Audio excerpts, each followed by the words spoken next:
मोदी के रूस दौरे से भारत को बड़ी कामयाबी मिली है। पीएम मोदी और राष्ट्रपति व्लादिमीर पुतिन के बीच अहम मुद्दों पर समझौता हुआ है, जिसमें से सुखोई विमान को लेकर अहम समझौता हुआ है। आपको बता दें कि रूस यूक्रेन युद्ध के चलते भारतीय सेनाओं के कई रक्षा उपकरणों की मरम्मत नहीं हो पा रही है, लेकिन अब इसका समाधान निकालता हुआ दिख रहा है। प्रधानमंत्री नरेंद्र मोदी और रूस के राष्ट्रपति व्लादिमीर पुतिन के बीच मंगलवार को हुई शिखर वार्ता के दौरान दोनों देश भारत में ऐसे कलपुर्जों के संयुक्त उत्पादन पर सहमत हुए हैं। सेना से जुड़े सूत्रों ने इस घोषणा को बेहद महत्वपूर्ण बताते हुए कहा कि इससे तीनों सेनाओं को उन उपकरणों को सेवा की योग्य बनाने में मदद मिलेगी, जिनके लिए रूस या यूक्रेन से कलपुर्जों की आपूर्ति पिछले 2 सालों से युद्ध के चलते ठप पड़ी है। हालांकि कुछ उपकरण स्थानीय स्तर पर भी बनाए गए हैं, इसके बावजूद समस्या बनी हुई है।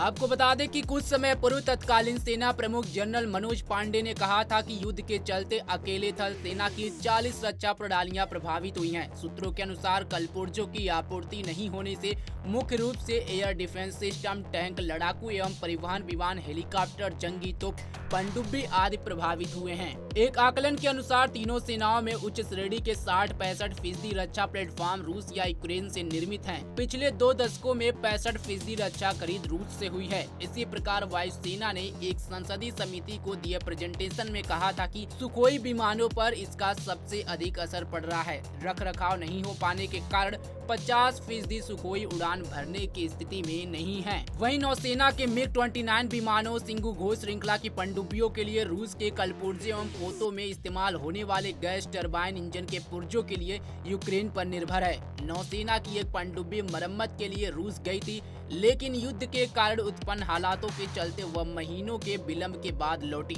विदेश मंत्रालय के अनुसार दोनों देशों के बीच बनी सहमति के तहत दोनों देश मेक इन इंडिया के तहत भारत में संयुक्त उपक्रम स्थापित करेंगे। रूस इस उपक्रम को तकनीकी का हस्तांतरण करेगा। इस प्रकार दोनों देश संयुक्त रूप से कलपुर्जों का उत्पादन करेंगे। इससे रूस और यूक्रेन में बने हथियारों की मरम्मत भारत में होगी। इसके अलावा यह उपक्रम दूसरे देशों को भी इन कलपुर्जों का निर्यात कर सकेगा।